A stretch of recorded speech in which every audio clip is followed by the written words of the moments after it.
और खार्किव में भीषण गोलीबारी की गई है। रूसी सेना पर लगातार फायरिंग हुई। बेलारूसी विद्रोही लड़ाकों का हमला।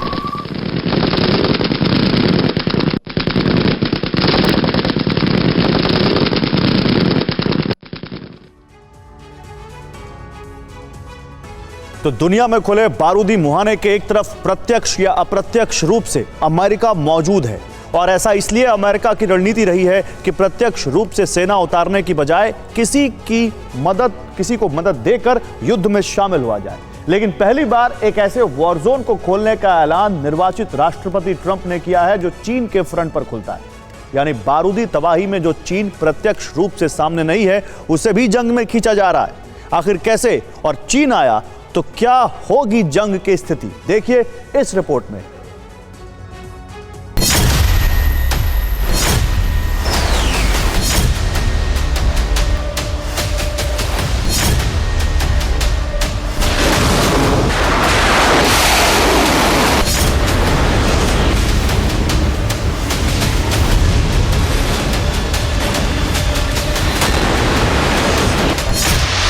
भविष्य में विनाशकारी जंग के कई मोर्चे खुले, जिनमें कहीं प्रत्यक्ष तो कहीं अप्रत्यक्ष रूप से रूस और अमेरिका आमने सामने।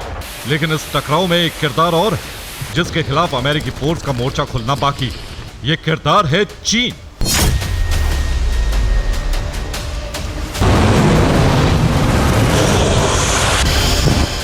इस किरदार की युद्ध के मैदान में एंट्री अभी सीमित है, लेकिन ट्रंप ने मन बना लिया है कि उनके सत्ता में आते ही चीन प्रत्यक्ष युद्ध में पहला टारगेट होगा।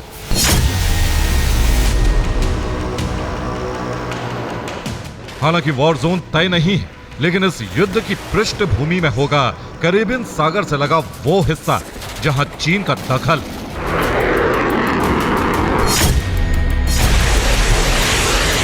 इस तकरार की पृष्ठभूमि बनेगी पनामा नहर, जिस पर कब्जे की मुनादी ट्रंप ने शपथ ग्रहण से पहले ही कर दी। और इस मुनादी के साथ ट्रंप ने जोड़ दिया है चीन के खिलाफ ऐलान जंग। ट्रंप का प्रण, पनामा नहर पर नियंत्रण। ट्रंप के तेवर बता रहे हैं कि चीन के खिलाफ जंग के ऐलान के पीछे वजह बनेगा वो समुद्री रास्ता जिस पर चीन का प्रभुत्व है। लेकिन सवाल यह है कि दुनिया के सबसे बड़े बिजनेस मार्ग को ही ट्रंप चीन के खिलाफ मुद्दा क्यों बनाना चाहते हैं? इस सवाल का जवाब है अमेरिकन जहाजों से वसूला जाने वाला ज्यादा टैक्स, और इस टैक्स का सबसे बड़ा हिस्सा चीन को लाभ के रूप में मिलना, जिसका इस्तेमाल चीन न्यूक्लियर हथियार बनाने में कर रहा है। इस संबंध में पेंटागन ने एक रिपोर्ट भी जारी की, लेकिन इस रिपोर्ट को जानने से पहले पनामा का समीकरण समझ लीजिए। कैरेबियन सागर, Cristobal Breakwater, Gatun Locks, Gatun Lake, Culebra Cut, Centennial Bridge, San Miguel Locks, Miraflores Locks, Bridge of the Americas, Balboa Yacht Club, Panama शहर, पलाइता मरीना, फ्लेमेंको मरीना और फ्लेइता एंग्रेस। दरअसल पनामा नहर ग्लोबल वैश्विक जियोपॉलिटिक्स के लिहाज से सबसे अहम है। ये 82 किलोमीटर लंबी नहर अटलांटिक महासागर और प्रशांत महासागर को जोड़ती है। पूरी दुनिया का 6% समुद्री व्यापार पनामा से ही होता है। अमेरिका भी न्यूयॉर्क से सैन फ्रांसिस्को जाने वाले जहाजों के लिए इसी रास्ते का इस्तेमाल करता है।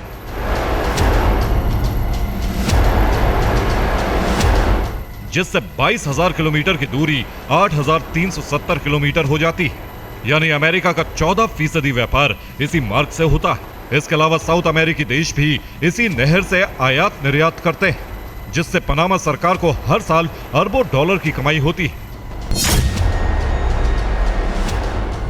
लेकिन यह रास्ता धीरे धीरे चीन के कब्जे में जा रहा है। चीन की हचलसन कंपनी पनामा बंदरगाह के 5 बड़े जोन पर कंट्रोल करती है। इनमें से 2 जोन पनामा नगर के मार्ग पर स्थित है। इसके साथ ही चीन की कंपनियां पैसिफिक कोस्ट क्रूज टर्मिनल पर काम कर रही हैं।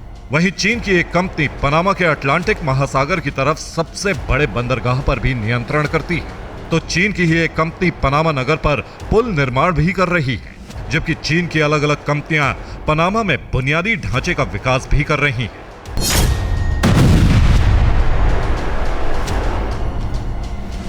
इसलिए ट्रंप पनामा में चीन के बढ़ते प्रभाव से परेशान है और उन्होंने सीधे ऐलान कर दिया है कि अमेरिका 1999 से पहले की तरह ही पनामा को नियंत्रण में ले सकता है।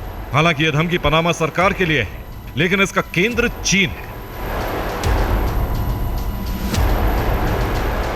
यानी ट्रंप ने शी जिनपिंग को खुलेआम धमकी दे दी है, जिसमें बताया गया है कि 1914 से 1999 तक जिस पनामा नहर पर अमेरिका का नियंत्रण था, उसे किसी भी तरह वापस हासिल किया जा सकता है।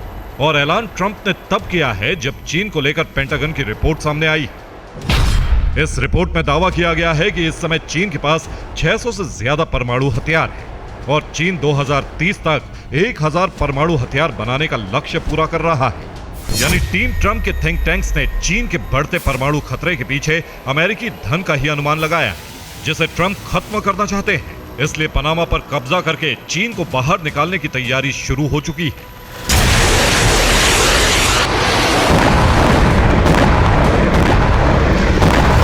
लेकिन चीन भी इस स्थिति में है कि वो अमेरिका के खिलाफ एक्शन ले सकता है, जिसका प्रमाण है चीन के रक्षा मंत्रालय से जारी हुआ जवाब। इस जवाब में चीन के रक्षा मंत्रालय ने अमेरिका को युद्ध का आदि देश कहा है। वहीं पेंटागन की रिपोर्ट को अमेरिका की हताशा बताया गया है। यह भी कहा गया है कि अमेरिका ने चीन की रक्षा नीतियों की गलत व्याख्या पेश की है, जबकि अमेरिका ही वैश्विक सुरक्षा के लिए सबसे बड़ा खतरा बन गया है। मतलब साफ है कि अब बाइडेन हो या ट्रंप, जिनपिंग के लिए अमेरिका से टकराव की स्थिति नहीं बदलेगी। और ट्रंप का पनामा को लेकर किया गया ऐलान साबित करता है कि युद्ध की पृष्ठभूमि यही वैश्विक व्यापार मार्ग बनेगा, जिसमें दुनिया फिर दो गुटों में बंट जाएगी, जिसका इशारा यूक्रेन की जंग में आमने सामने खड़े नाटो और रूस ने दे दिया है।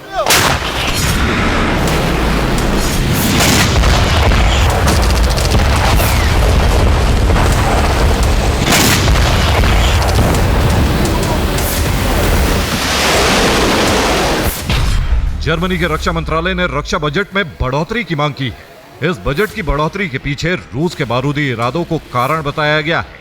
साथ ही यह भी ऐलान किया गया है कि अगर पुतिन हमला करते हैं तो जर्मनी युद्ध लड़ने में सक्षम है।